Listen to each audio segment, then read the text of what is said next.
mosala oyo ndeko na nga Gilles asalaki ezalaki mabe akendaki un peu plus loin mais elo tokosengaka justice na biso toyebi ke bato bazalaki kosala biloko wana na se ya kanda wana alobi akose retrouver aza kosoutenir Rwanda. Est-ce que ça likambo en même temps on mené opération na Congo awa mais ndeko toza koyebisa yo ke likambo ya guerre ya Rwanda ezosila puisque détermination ya armée na biso, détermination ya mokonzi ya mboka, détermination ya nzambe wa lola wa ndimi ke Rwanda disparaître na Congo eza kokende naza na besoin ya bacommentaire ebele te baanalyse ebele te bon ndenga mpe nasengaka audite ke balandela mpe mbongo bazopesa kasongo kabwiki balandelaka non musala ezomona musala ezosalema yango elobi teke tolandela te nazosala kaka mosala jekoko te mulumba na ngai te ayibaka te mulumba te mulumba koyiba nini mulumba koyiba nini nayebisi yo kotangela nga bakombo ebele te ngai nazolobela awa na muntu aza sincere.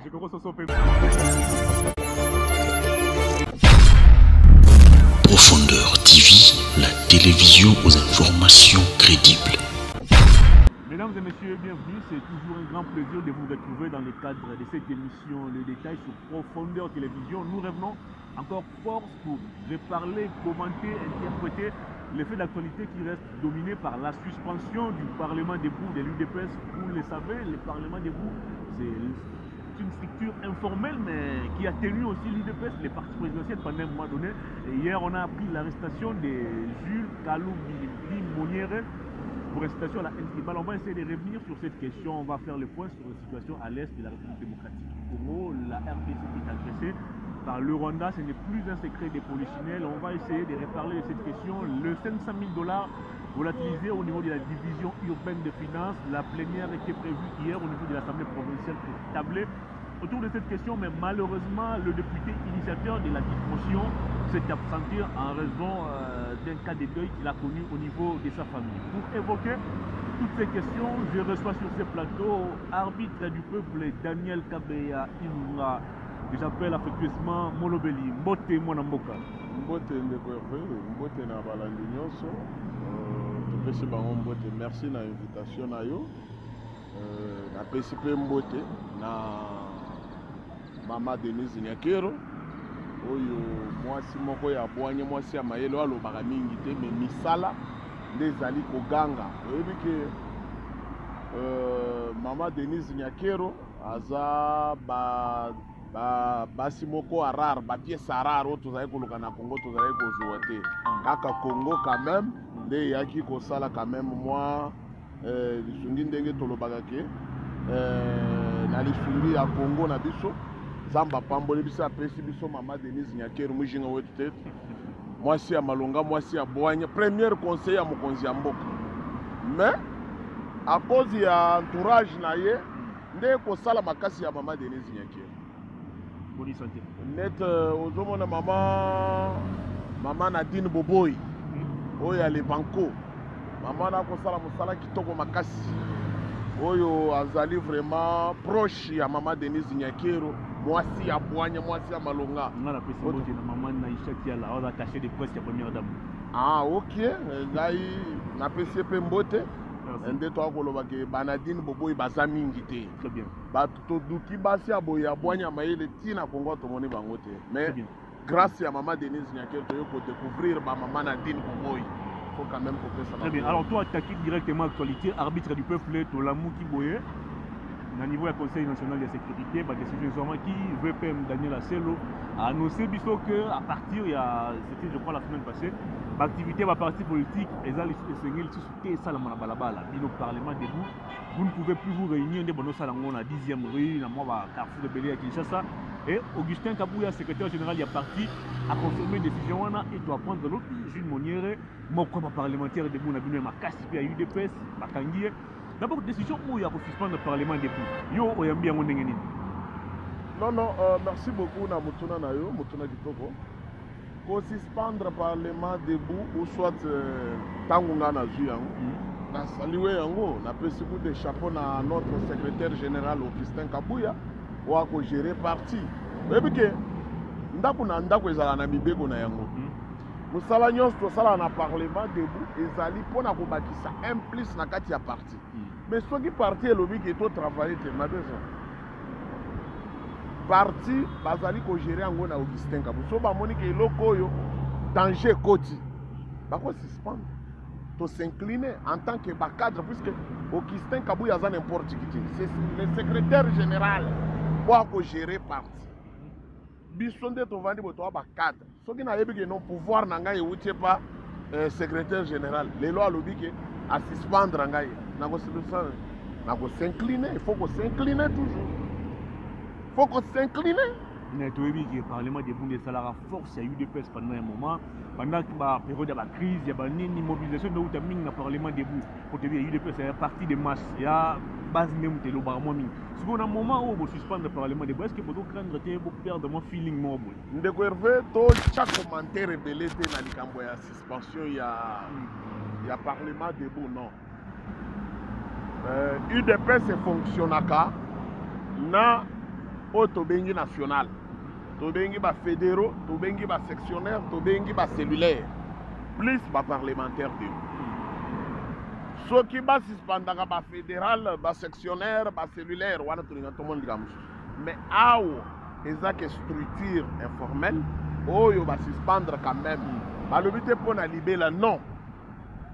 Ministre intérieur al boyi entroupement quand même pour cette fois-ci. Le secrétaire général a dit pour la kosunga d'entroupement, vaut mieux suspendre les travaux d'abord, il y a parlementaire debout. Puisque il y a un entroupement. Il y a ma place où on est années. Il y a force, il y a eu des personnes dans le Parlement debout. Force, il y a eu des personnes. Il y a eu mobilisation,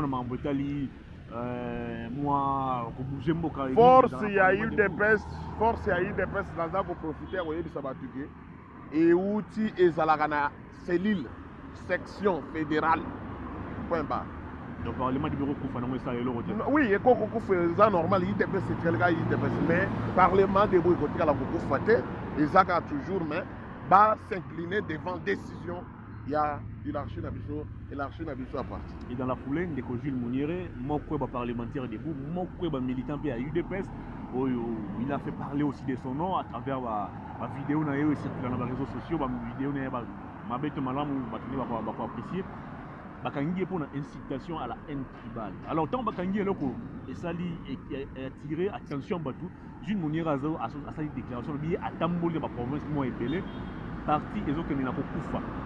bazo comprendre que neni bazo kanga pour mambo zangatina alors que parti qui n'a pas kufa na niveau parti bozo ba décision malongati yo oyambi ngo ngeni na pesi mbote avant de borangai master nangai auto sala na yebu sala moko mais il y a des parlementaires debout différence les alliés entre ngana puisque ngana za en même temps communicateur en même temps za président cellulaire mais coup de chapeau na musala oyo l'état sali muntu moko ta likolo ya mibek wana toyeba yango état de droit ezali kolanda ezala nani ezala ngai muntu na vandi ezala n'importe musala oyo ndeko na nga Gilles asalaki ezalaki mabe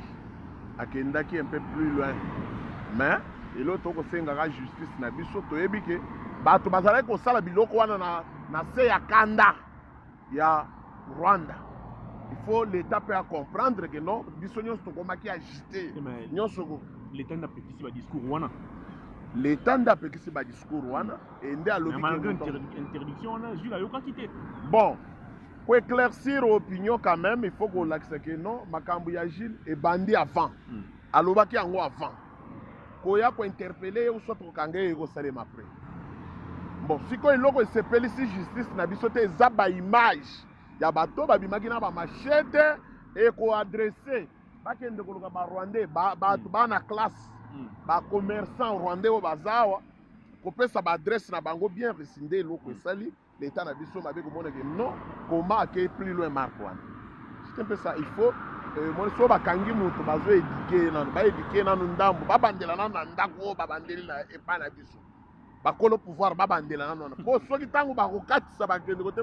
moto aloba teke UDPS boye et bato bazofustige attitude ya bino UDPS ocreye biloko ya babrigade spéciale bato baolata bateni loka la police kasi yango wana omoni quand même l'état asali mosala na ye mpona koboye nyonso wana omoni ke mwana fils unique oyo tokobenga Jack Bauer Daniel Aselo tozomona ke quand même azwi décision ya koboya bateni wana nyonso tu babrigade wana nyonso basuspendre yango tokoloba ke coup de chapeau l'état tikalaka l'état nyonso l'état azwaka mokano esalaka biso bien mais eloko ndeko Hervé tokokoimagine eza ke omoni mpe ke l'état avant mpe azwa makanisi ifale mpe aréfléchir mwa ndambo mpona nini omoni te ke à cause ya kolobela mpe population ke batika biloko wana omoni te ke mwa malili moko boye ekoti mais quand même leur population azalaki mpe soulevé la ezalaki mpe intimidation ya kobangisa mpe monguna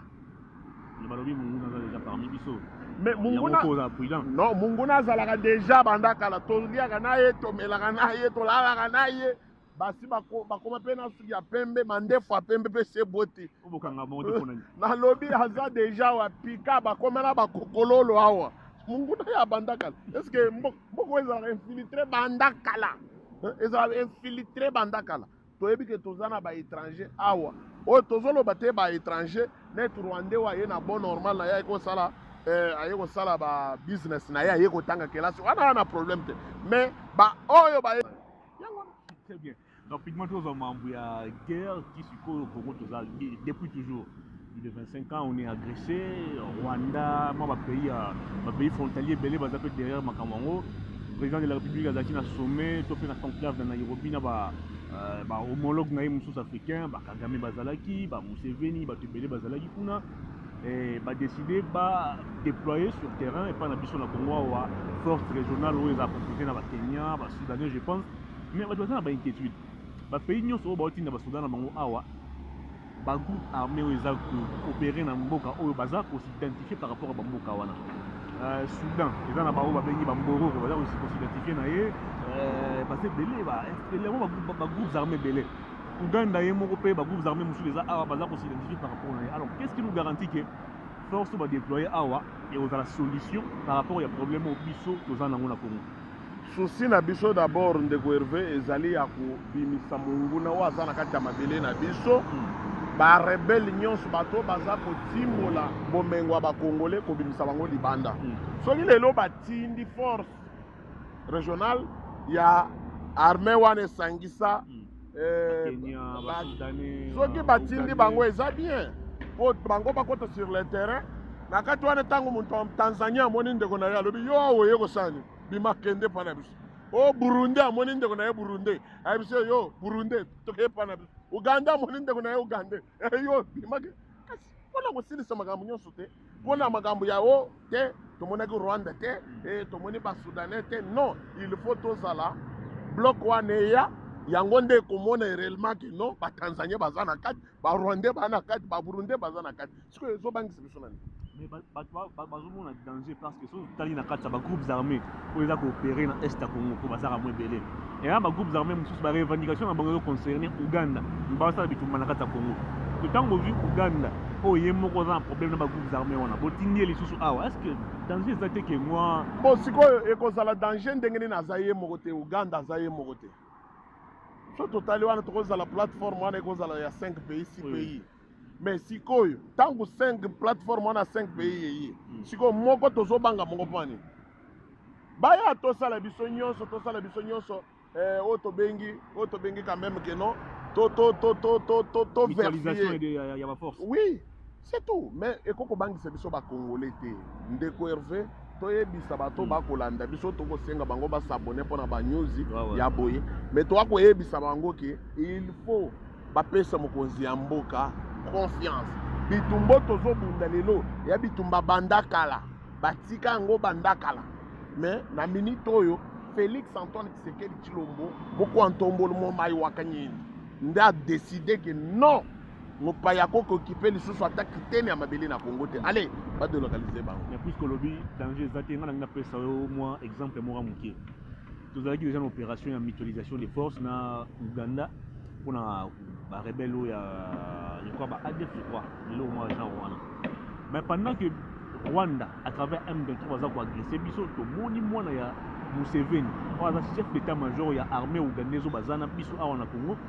ça une déclaration que yaza ko soutenir Paul Kagame et Nicolas Leki Assemblée nationale ba pointer qui doit accuser ouvertement que à trahir biso pour s'allier na ba Rwandais. Est-ce que déjà Babylone tout la Babylone ba champ wana moi quand c'est ça pour Ouganda ça peut azali sous. Bon, tant que Tokoloba Bongo et tant que chef d'état-major à lobby selon yé lokola zamu yibi aller la rapesi ma ya Rwanda a moni que intérêt na ye zawan mais tant que lobby oyoki ke bato na bango ba contredire yemo ba moni que a trahir pays na bango que yenda senga kutana président pour faire sa explication alors bien net ba comprendre ki mama loba na yete mais si quoi explication aux aliens ni bisno bo subo zui que on va na lobby ka ko se retrouver à ça soutenir Rwanda est-ce que ça les cam en même temps on mener opération na Congo mais ndeko toza ko yebisa yo ke likambu ya guerre ya Rwanda ezosila puisque détermination ya armée na biso détermination ya mokonzi ya mboka détermination ya nzambe ou lola ou andimi que Rwanda disparaître na Congo eza ko kende nazana besoin ya ba commentaire belete ba analyse belete mais souci na biso ezali que Rwanda très bien akende alors dossier mosusu fait ça ba armée royale je crois il y a 5 ou 4 pays alors tobi biso que armée va service commandé nani on peut ça ordre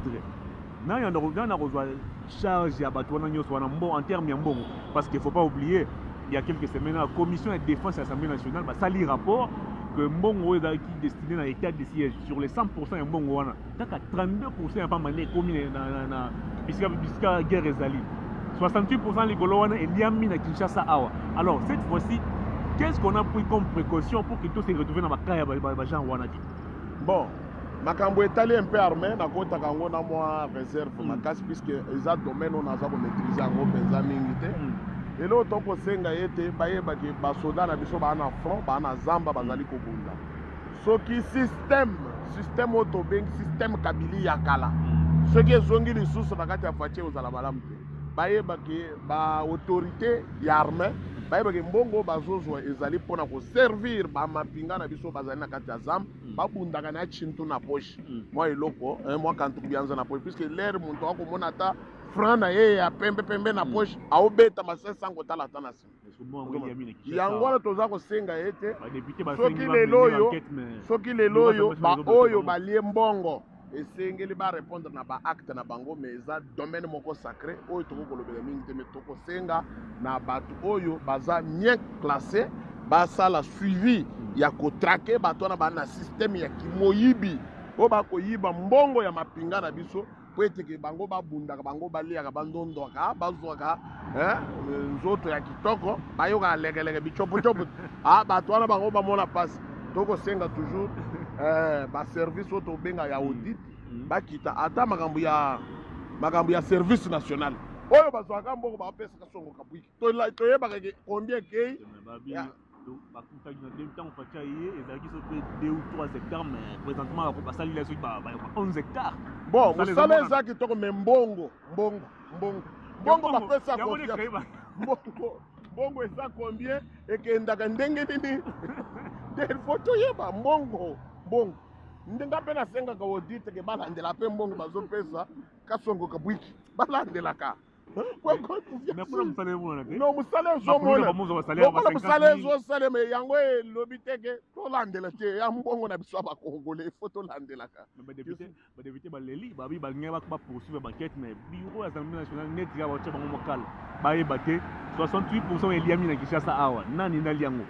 non bakosala mosala oyebi ke baza mpe na congé parlementaire tobanziki na banziki si bakozonga bakoresiri moto akotya député kala aza te akosala mosala po toclôturer mambo ya armée oyo nanga tuna question moko ya suka baarmée oyo bazoya est-ce que FARDC nde moto abanda kocommande batroupe wana to eza na kati ya lisangango ya baarmée so 5 to 4 biso nde tokozala bacapitaine de l'équipe non mais moto aza chef d'état-major na bango nyonso eza oyo ya Kenya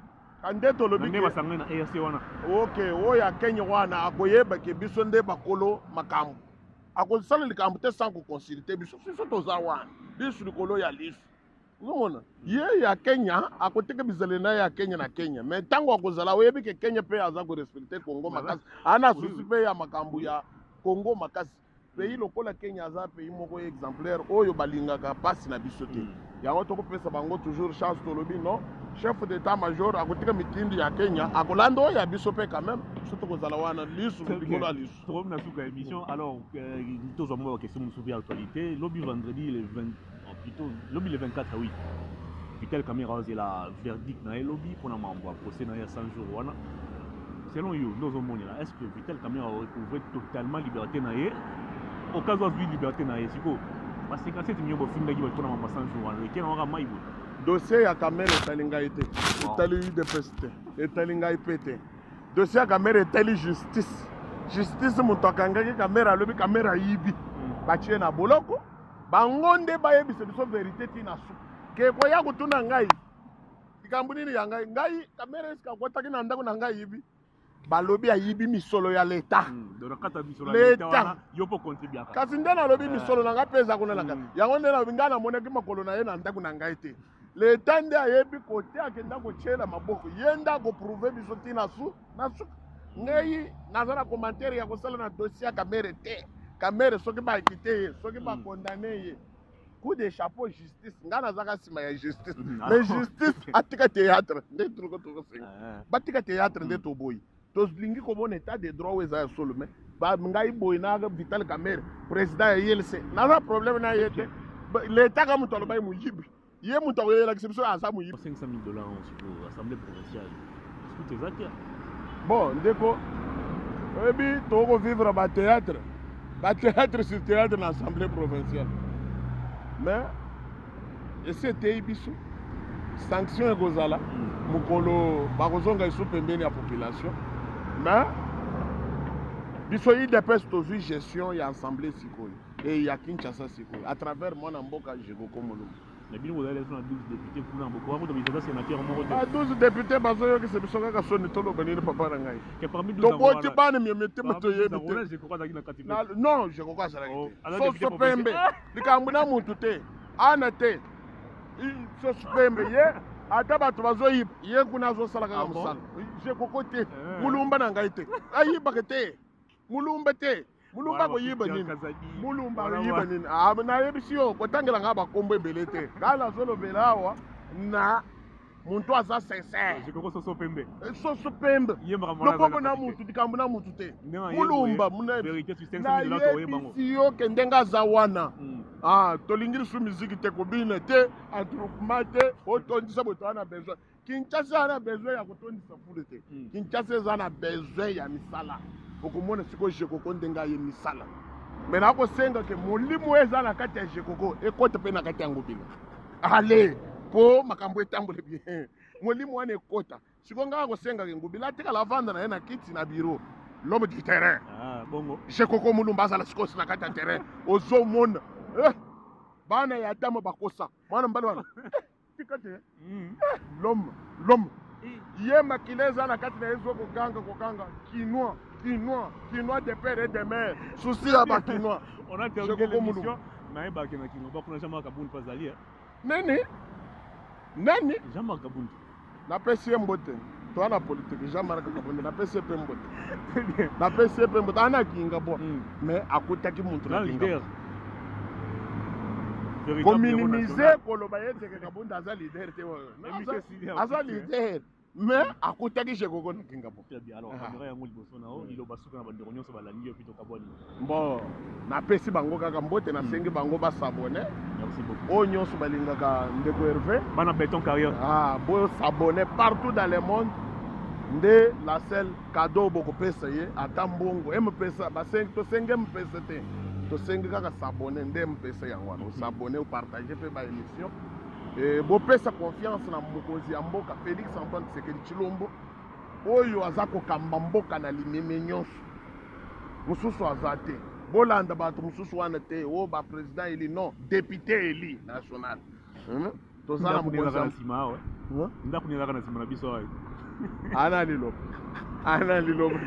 ana liloba te yango wana napesi mbote na mama Nadine Boboyi na mama Denise Nyakero na mama Kasalomar mama ni mama première dame wayebi politique koleka basi nyonso mama Kasalomar akomi vice-présidence ya listanga na bango ba première dame Afrique oui azo mérité. Félicitations à elle, Il faut Maman y aller. Denise. Maman Denise, félicitations. Maman Denise, diplomate, un grand diplomate. Kaka ndenge papa Etienne azalaki na maman Marthe. Ndele loyo, Félix Antoine Tshisekedi Tshilombo na maman Denise Nyakero. Grâce ya bato bazanzinga zinga na Banadine Boboy. Très bien. Les banco. Mère de mère. Voilà, ça n'est fini, mesdames et messieurs. C'était un réel plaisir de vous savoir très nombreux à suivre cette émission. Nous sommes arrivés à la fin. Alors moi, je vous invite tout simplement à vous abonner massivement sur notre chaîne. La chaîne à Bananzambe. Oui, Zanga virus. C'est un virus. Nos vidéos. Alors, mon Lobelia Peuple, merci pour la disponibilité. Merci, oui, la chaîne à Bananzambe. Il y a virus. C'était. Et là, il y a Moutogina. À tous, merci de nous avoir suivis. Au revoir. Mon Lobelia.